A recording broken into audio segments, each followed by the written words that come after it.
Hello, hello, welcome to Quackalope, and today we're joined by Arsenio? Once again. You've been in a few of the videos now, and today I wanted to have a conversation around kind of the other side of your hobby. You like social deduction games. I do. Okay. I do. I played too many of them, but I love them to death. And we just got done analyzing or teaching you how to play Two Rooms and a Boom. So if you're not familiar with this game, this kind of epic social deduction game, it would be worth going to watch that how to play video. This video will focus on Two Rooms and a Boom to some degree, but also talk a little bit broader about how you might go about getting a social deduction group together, hosting a social deduction event at a convention, a board game hall, a space, anything like that.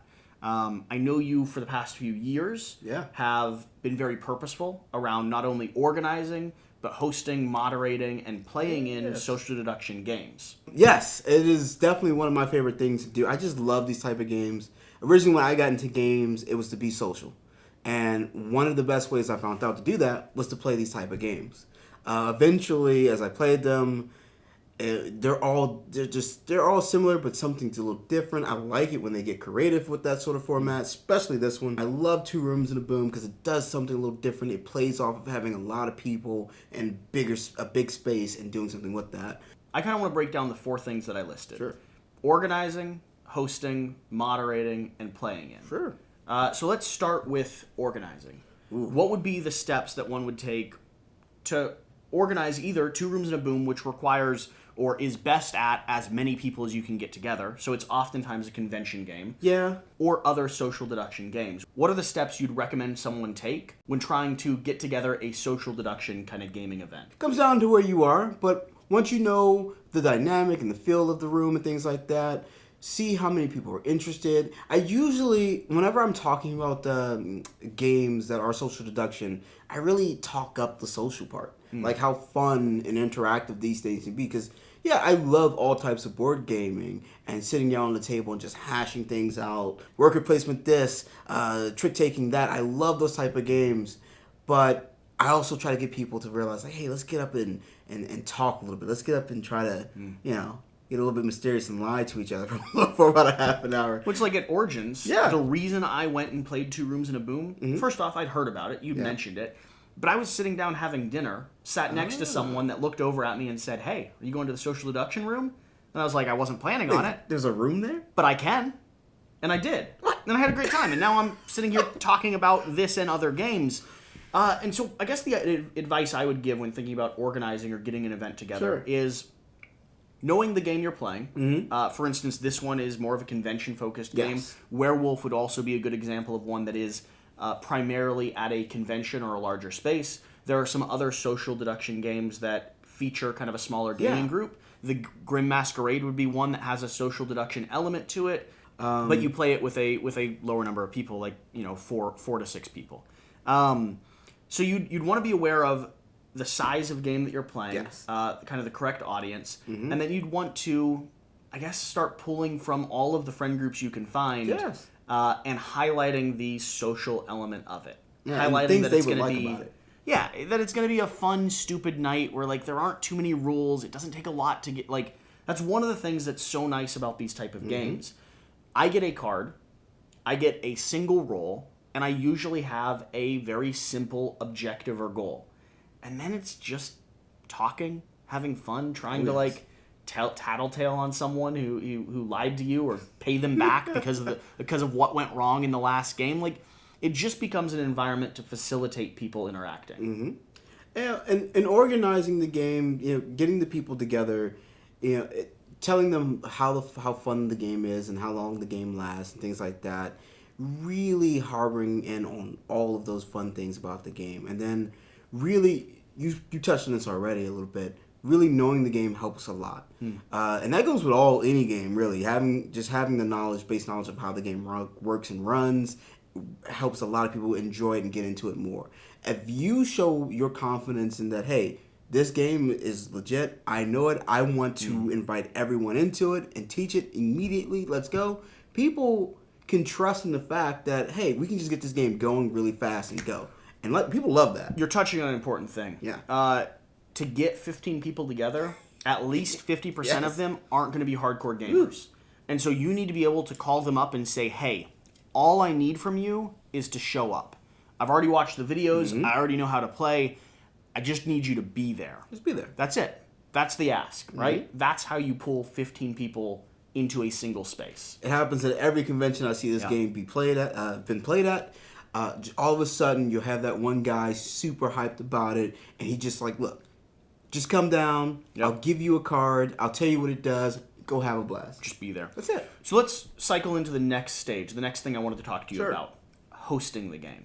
Whether it's at your own personal area, whether it's at a board game store like Labyrinth here in DC, or if it's at a convention. What are the things that people need to do in order to host or facilitate a good social deduction game environment? That depends on the game. Sure. In this game, if you're at a convention, it'd be really nice if you can post somewhere, if you're looking to play with random or lots of people, post somewhere on a Facebook page, a group page, anything like, oh, I'm at this time, I'm doing this game, come talk to me about it, come join in the game. But if you just want to host it or any type of social deduction game, honestly, just understanding the environment that you're going to try to play it in helps a lot. So one of the things I think is important when it comes to hosting a game is understanding the game you're playing and the space that it requires, or the type of space that it needs. Yeah. Some social deduction games require a large circle to be formed where people sit around. Yeah. Some like this require two spaces where the group can split up and not overhear what the other group's doing or thinking or saying. So part of facilitating a good gaming environment is understanding that this won't be a sit around the table type of game. It'll be a little bit more of a fluid environment. It'll probably require more space than average, not only because of the amount of people that you have joining in, but also because a lot of these games require a way to talk privately. Yes. Know your game needs. If you're playing Avalon, you're going to need that table. You're going to need space for the cards. You're going to need a lot of chairs and things like that. And you're going to need a place that isn't so loud so everyone at the table can hear what other people are doing and saying and making deals to go on those missions. In this game, you need those two separate places or a large enough room where even if we're all talking with a bunch of people, I can't clearly understand what the other room is talking about. And then the other thing that's going to lead into the hosting, which is something that I pay attention to because I do a lot of hosting, is just going to be the general common sense things. If you're getting 15 people together to play a game in your environment, bring some snacks. Bring some snacks. Have some snacks, have some chips, have some drinks, have some water ready. Make the environment as easy for people to join in and have a good time as possible. I think a lot of people overlook some of those things. A lot of people get so focused on just playing the game that they forget that if they're having 10 or 15 or 20 people, whether it's in a convention hall, whether it's at a board game store, it doesn't take a lot of time, effort, or money to pick up a bag of chips, some popcorn, some cookies, a few, even if it's just some bottles of water or cups where people can get water. Being able to facilitate the basic human needs allow for the game to exist in a friendly environment and increase the likelihood of people coming back to play with you again. Social deduction games need a lot of people to play, and if you can imagine getting that many people into one spot trying to play a game, sure, why not bring some extra bottles of water, some chips to keep them going, to keep them interested in staying. And if I can call up a friend and say, hey, I just need you to show up, like we said at the very beginning of this video, and I'm gonna have cookies. I'm there every night. So that's the only reason he comes over. That's right. That's true. The third thing I wanted to touch on is moderating. Ooh. And the fourth thing will be playing in, right? Mm-hmm. But as the moderator of a game, because Two Rooms and a Boom is a game that doesn't require a moderator, but functions better if there is someone there watching the time, pulling people from each room when the time's up and we're ready to trade hostages. Yep. There are other social deduction games that are rewarded by having someone that is a big fan of the game and doesn't mind moderating. Oftentimes that becomes the role of the host, whoever's pulling the game together, until they have someone that's experienced enough that they can hand that off and they can actually play. Along with that, there's a game coming down the pipeline right now. It was just overwhelmingly successfully funded on Kickstarter, which is Blood on the Clock Tower. Oh, that's right. That is a game that is designed around the idea of having a DM or a moderator who's actually kind of part of the game system. So, as someone that's done a lot of social deduction game Sure. moderating, That I have. what are the things people should learn if they want to host or if they want to moderate a really good game? If you want to moderate a really good game, the best thing I can tell you to do is don't be afraid to enforce like the basic mundane things about the rules. Like enforce everything. Like keep people honest and keep people on task of what they should be doing on time with things. It's very important to keep the pace of a game going, and then also keep it fun. If you see a game and people are having a blast, just taking doing this and doing that, and it isn't breaking any rules, stay loose. But if you see things are dragging on, get in there, jump in there, keep it moving, because people will. There are going to be people in that game that will thank you for doing it. Just keep the game moving. And I think some of the people that will appreciate things being halted or being like time being kept are not always going to be the most vocal of the group. Exactly. The people who are going to be the most vocal are the ones that want to keep talking or negotiating or they want to make the game drag on because they think they can get a little bit more information. If the rule book says a round lasts for 3 minutes, that's why. It says that for a reason. Because it realizes that if the game goes for 5, if it goes for 10, it stops becoming fun for at least some of the people playing. Yeah. And your job there as the moderator is to facilitate and host a really fun event. Keep it fun. Which I always find, being the DM, being the moderator, can be a fun role in itself.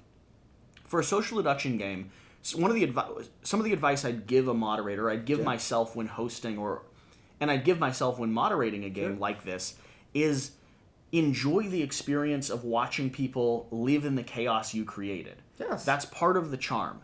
If I'm moderating 2 Rooms and a Boom, I'm going to put in some of my favorite cards. Easily. I don't need to play with them. I want to watch other people pass the leprechaun card off to like 15 people in a gaming round. That, for me, is entertaining and fun. If you enjoy that, make sure you're having fun as the moderator. It's really nice to have that feeling of just seeing people enjoy the game you just taught them. It's partly the reason why I do what I do. And it's even more so in a social deduction game. They're all talking, they're all interacting, and we're having fun interacting. Yeah. And that's the real enjoyment out of being the moderator, and seeing that. If you're watching this video, it's probably because you're looking to host or get a social deduction gaming group together. If you're at this point in the video, it's likely because you're similar to us. Yeah. You want to be the best moderator you can be. Don't underestimate how important it is for you to also be having a good time. If you're no longer having fun with the game, I guarantee there's other people that aren't having fun with the game either. That's true. And that's not fun for you, and you don't want to leave other people with that experience. The other thing that you mentioned there that I think is really important is teaching the game. That's a role. That's a role of the moderator, right? So the advice I would give would be fairly standard advice that some people take for granted. You got to know this rulebook inside and out. You need to read it before the game starts. You need to be familiar with it. You probably need to do like a dry run or a test run. Watch some videos of gameplay. However you learn the rulebook, you need to be able to answer questions without having to dive back into it. Easily. And I've played a lot of games where we're diving back into the rulebook to figure out some like weird rules dynamics towards the middle of the game. That doesn't work with a social deduction game.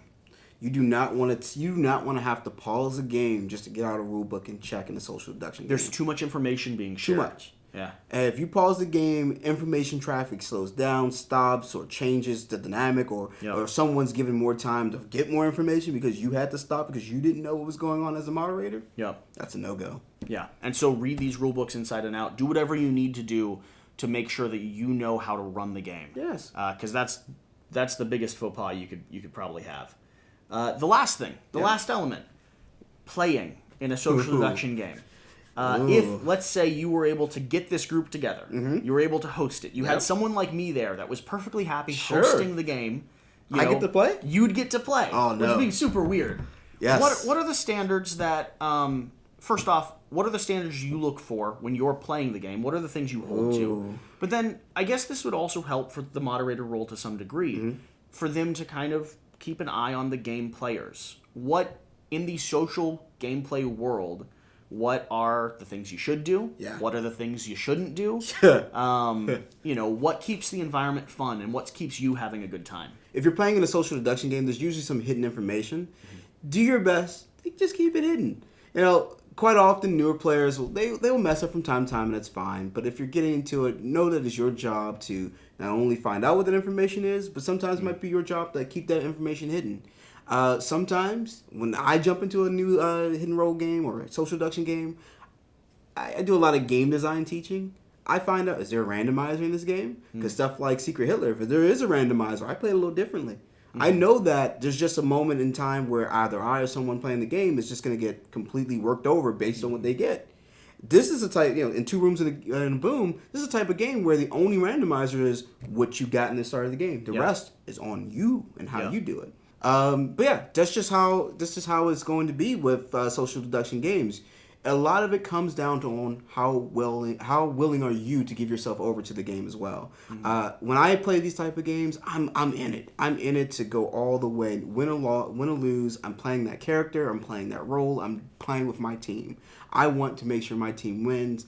And the best thing I can do for a moderator teaching me the game, or I'm playing in a game, is to understand as best I can what they're telling me about the rules and how the game works, how it functions. Once I know that, then I play within there. I have a blast going full to the wall with everything I can do to find more information out for what I need to know. Well, and I'd say you go far into like the role playing and in the existing in the world. It's so bad. And you go as far as you're willing to. Yes. While you're still having fun. Yes. Don't be scared of kind of being dumb or silly, but don't push yourself beyond where you're comfortable playing or like how much of a role-playing element you're comfortable existing in the game. Keep the game fun for yourself. That'll often keep it fun for everyone else. The big thing for me that I want to like reinforce when it comes to people watching and playing in this games, it's just a game. It's just a game. It's just the whole point of the game, of a social deduction game, is the gameplay. It's about being together with like 15 people. It's about figuring stuff out. But you're not going to figure everything out. No. Extending the game for some incredible length of time or just being unwilling to play is one of the things that'll, for me, kill a game. If you're there to play, just play. If you lose a round, if you lose a game that night, that's okay. You can play again. You can take another swing. If you make a bad call and you look foolish, you're going to get another chance to do it. Like, people are going to laugh and pick, but don't... I've played in games where people have lost sight of the fact that we're playing a game. Yeah. And they've gone into this role where they just want to be the person that unveils everything and discovers everything, and they refuse to vote for 10s, 20s, 30 minutes on an end just because they think something else will be revealed. Yeah, I don't know. This comes up every now and then in social deduction games where there will be sometimes a player who wants to try to min-max everything, really try to work out the problems all on their own, and it just doesn't make the game fun for other players. Unless you're playing in an environment where everyone's doing that, there's no reason to be doing that. And just if everyone's still playing the game, awesome. Yeah, and that's something to watch. We were talking about moderating. Mm-hmm. This game has 2 rooms and a boom. Has a time frame that you follow. You follow that time frame for a reason, for the exact reason I'm just complaining about. Oh yeah. Other social deduction games that are a little bit more open-ended when it comes to that time frame, when time stops or things change, when everyone around the room agrees to have a vote. Mm-hmm. Those games at times need someone that's willing to step in and say, we've been at this. Pass those vowels in. To the point. Yeah, we've been at this to the point where there's a percentage of us that are no longer having a good time. We've got to move on to the next day. Yeah. That's just part of the reality and something that you have to be aware of as a gamer. Again, reinforcing that, even if I'm not a moderator, if I'm a gamer and I'm watching around the room and I see people start tuning out, I will take it up. I will either talk to the moderator, if there is one, and express my concern, or I will speak up a little bit. Yeah. And I'll say, hey guys, we've got to make a move on. Yeah, hopefully if you're doing everything as you should be as a moderator, that should never happen. No, probably not. But some games don't have a moderator. Some games don't have a moderator. So as a player, there may be times where you need to pay attention to the room as a player and be willing to speak up and say, hey, some of us just aren't enjoying this anymore. We were 5 minutes ago. Like, we were 5 minutes ago. We've got to cycle it a little bit. I don't know. It's weird. Social deduction games are social, and not everyone is good at being social, even though they want to jump in the game. It happens. Just go with the flow. Really try to keep it moving, fun, fast paced, and if it breaks down at any point, move to the next part. Yeah, whatever the context of that group is. Any other things you want to leave the audience with when it comes to how one can host a social deduction game night? Yeah, I mean, there's a lot goes to it. I mean, it's just a fun game archetype. Get in there, really play up the theme, the atmosphere of the game, get people interested in trying to deduce whatever we're trying to figure out, or just play whatever roles they want to play. If there's bluffing involved, let people have fun with it.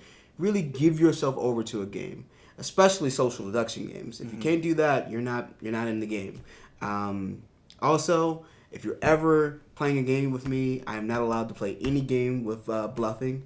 I'm sorry in advance. It's just horrible.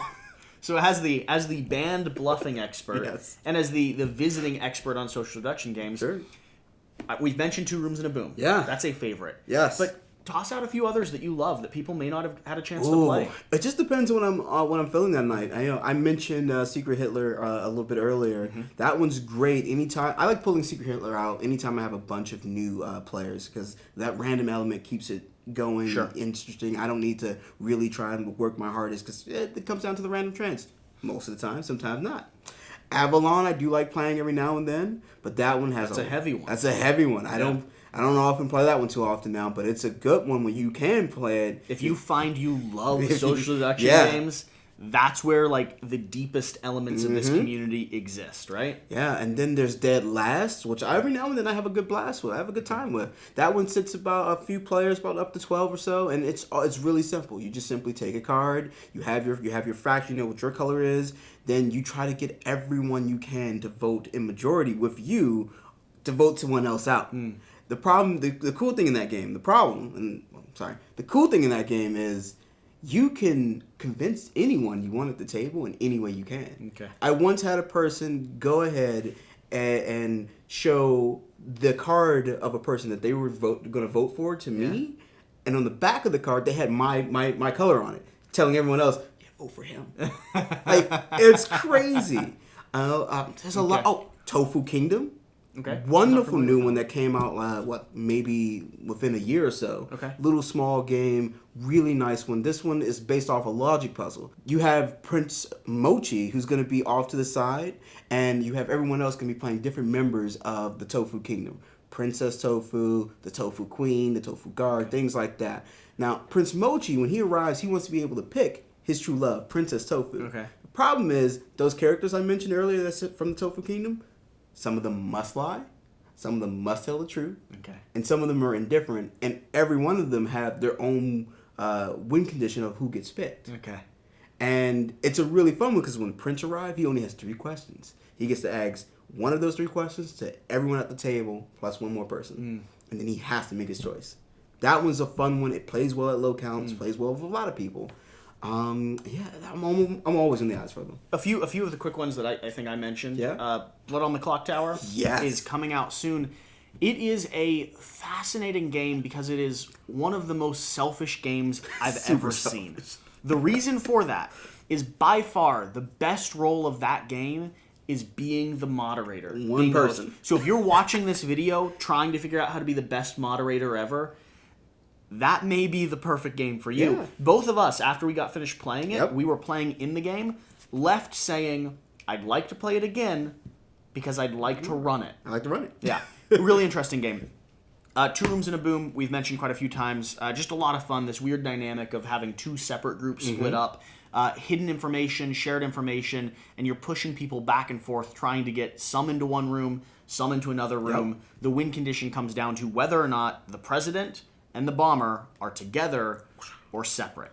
Another one that I mentioned really quickly was the Grim Masquerade. Yeah. That is a smaller social deduction style game where you are fairy tale characters entering a ballroom. You're each given a secret role, and no one else around the table knows what role you're playing. You will be keeping a card and giving a card every round of the game, trying to determine and reveal or unmask the other players around your table. That's a social deduction game that plays really well at lower number counts. You're talking 3, 4, 5 people. That's still a solid social deduction game, and easy enough that you could play it with, probably an 8-year-old. Wow. So it's got a nice little like lower end dynamic to it. You ever played Raise Your Goblets? I haven't, no. Raise Your Goblets is one where everyone knows who you are. You're playing a different member of a noble house in this royal kingdom, and the king has invited all of his noblemen to his castle for a party. Now, you have been slighted in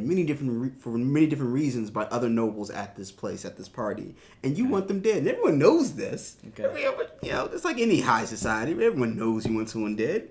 So, in the party, you're going to try to pass some poison to that person you want dead. And it has actual goblets and little poison tokens and wine tokens and antidote tokens that you would have to secretly drop into cups or swap the cups or remove from. And you have your own special character card power to do certain things. It's a great little game. Just every now and then a drink action happens? Actually, yes. So once the round completes... Because that's what I imagine. It's like someone shouts out, raise your goblets, and everyone, because they're in the presence of the king, raises and drinks, right? Yep. At the end of every round, everyone picks up their goblet and you drink. Yeah. If you have more poison to antidote in your cup, you die and the points are given out accordingly. That sounds cool. That sounds really cool.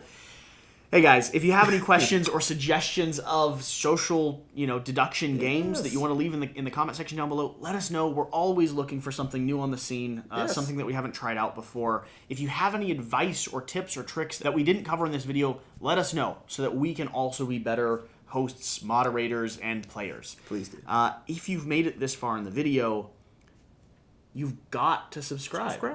I mean, we've got This is a ducks. Come on, subscribe. I mean, for the duck. Whatever the case, guys, I hope you've enjoyed this video. Remember to do what's important. Get out and play some games. Get out there. We'll see them on the next video. Next video. Thanks, guys.